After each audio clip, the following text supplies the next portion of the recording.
Hey guys, so today I wanted to talk about lighting when you are off-grid. And a lot of people say, well, why don't you set up a battery? Why don't you have this? Why don't you have that? And most of them suggest something that is very close to on-grid lighting. And so I think there needs to be a distinction between people who want to be off-grid for therapeutic reasons and people who want to be off-grid just because they don't want to be connected to the grid. And those two groups approach being off-grid from very different directions. And your budget a lot of times also is reflected in that. If you want to be off-grid, but it's only because you want to be independent, not because you want to give up your luxuries, then you're going to be spending a lot more money than you will if you're going off-grid for therapeutic reasons. And so when a lot of people come to me and they say, well, why don't you do this and why don't you do this? Why don't you run a pipe from your pump to your house and just pump it into the pipe to do that? Or why don't you set up a 12-volt battery and run lights through your house so that you still have electric lights? I am of the persuasion of therapeutic off-grid, which means that I believe that fire is more healthy for our eyes to look at night than a light bulb. I believe that having the switch of that match as you light that match to light that candle is a therapeutic and spiritual action. And because of that, unless I absolutely have to, we stick with fire for lighting at night.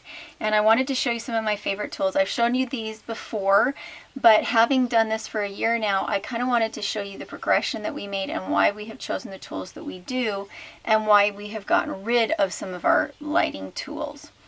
So my favorite lighting tool is this one. And the reason is that this candle holder has a mirror on the back, which means that not only does it reflect light back into the room, but it also protects the wall a little bit from the candle.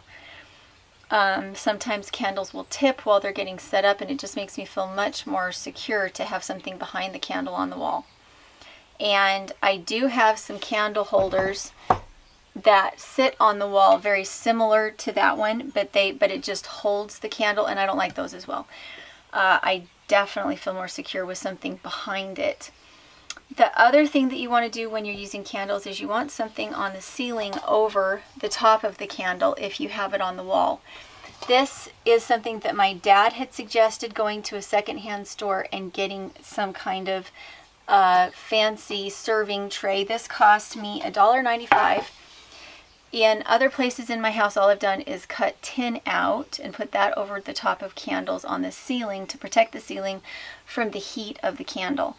This is definitely more decorative. And what you would do is you would just take a nail, put it in the center, and then ding, ding, ding, pop yourself a hole, and then put this on your ceiling and drill the screw right into the ceiling. Or you could use this as the backing behind one of those sconces that fits on the walls. Now, I'm not giving you advice about that I think you should put candles in your house, because I don't want you to burn your house down and have it be my fault. I'm telling you that's what I do in my house, and I find it very therapeutic. We sleep very well at night, and we're very comfortable. We still have enough light to do the things we want to do. We can still read books. We can still play games. It actually takes a lot less than you would think to light, at least if you're in a tiny house. If you're in a bigger house and you want to have off-grid lighting from things like candles and oil lamps, you only want to have your candles and your oil lamps burning in the room that you're currently in. You don't want to be handing lights to children. You don't want to have an oil lamp burning on a wall in a room that you're not. And so that is the reason why we're going to come to this next option. This is actually a battery-powered lamp, and I don't have it in the general space of the house. I only have this in a place where there's very limited space or drapes or something else that are going to be hanging that could be flammable. This light actually goes up in the storage attic, and the reason for that is that I don't have a window up there yet. And sometimes it can be a little bit harder to see at night. During the daytime, we have enough daylight coming in that we can see, but at night, if I needed something upstairs and I need to send the kids up to it, there's no way I'm sending them up with a candle or a lantern, even if they don't drop it and then spill oil everywhere and have a huge fire. they might lean up against a wall, they might catch themselves on fire. And so this is one concession that I have. It is an LED bulb that is run off of 3 AAA batteries, and it works very well. That's how it works. It doesn't put off a ton of light, but it puts off just enough. And so I hang this up in the ceiling in the storage loft. And we do not use it at night for reading or anything like that, because I'm trying to make sure we're getting therapeutic light. I do like oil lamps, and this would be one of the safer things that you could take if you needed to have off-grid lighting outdoors. This is a lantern that's meant for barns. It's fully enclosed, and it is the safer of the oil lamps that you could use.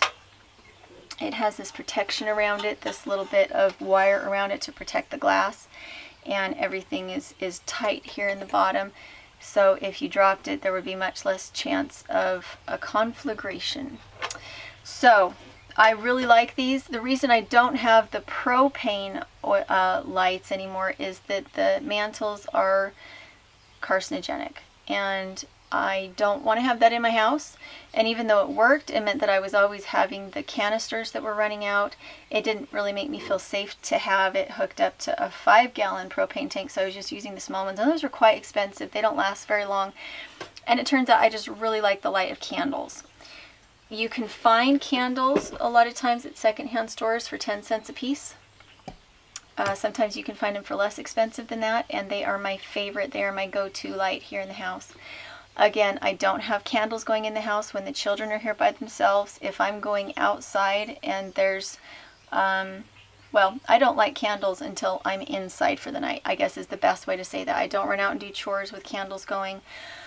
I make sure I have everything done while we still have daylight, and then I come in, we've had our bath, and after everybody's had their bath, I light the candles, and we have about an hour of really peaceful reading time or game playing. And that is how we manage it.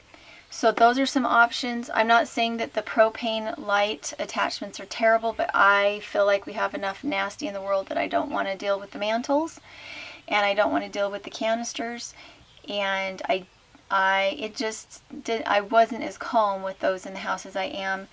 I use these occasionally, but they go through oil actually pretty quickly, and you need oil to put into here to get it to get light from it. Whereas with the candles, if I have any drippings left over, I can use them to help start the rocket stove to start the fire.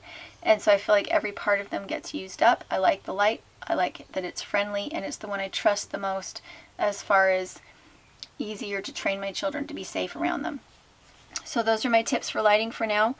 And for those of you who are more into off-grid because you want to be independent, I can't really help you with that because, again, mine is therapeutic. I did grow up as a teenager in an off-grid home that was not therapeutic. It was just to be off-grid, and we did live that way. And my dad worked really hard to make it perfect, and it was very expensive. And we had a very big house, almost 6,000 square feet, when I was a child, and so it was a really big house for solar panels to run, and we used a lot of propane.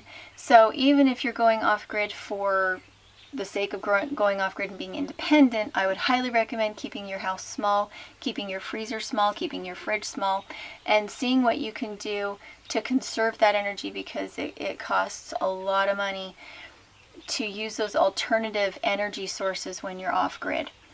And you have to bring in special equipment, you have to bring in special fridges. We had a propane fridge, and we had state-of-the-art equipment, and my dad was really brilliant in the way that he set it up, but it was not inexpensive, and it was not necessarily foolproof to keep going. And we were very much still tied to dependence, not on the grid, but on other sources of fuel. So for me, using less, having to store less, and trying to keep things very simple and doing more with manpower than with gadgetry is really the way that I go at it. And I hope that you're enjoying this video. I do have some things listed on Amazon that I think are good beginner tools, things that I use around the house that are very simple. And I don't necessarily recommend getting things at antique stores if they're truly antiques. There have been some pretty great improvements made on tools, in recent years, and you might as well spend the money and get something nice that works well as opposed to an antique that really doesn't. A lot of times those antiques need to be repaired by somebody who is very skilled, and it can be expensive. Not always. Things like my treadle sewing machine, that is actually very easy to keep maintained. It is not, it's just a regular sewing machine that anybody can maintain. But there are some other things that are hand tools that, you know, maybe it's better just to get a modern hand tool, or be careful and picky about which tools you use that are antiques. Anyway, I'll make sure to put that link in the description below. And if you're interested in our live shows where we're talking about cooking and off-grid kitchen and that kind of thing, make sure to go check out our Facebook Live at 10 a.m. on Saturday mornings, 10 a.m. Mountain Time. And we'll talk to you later.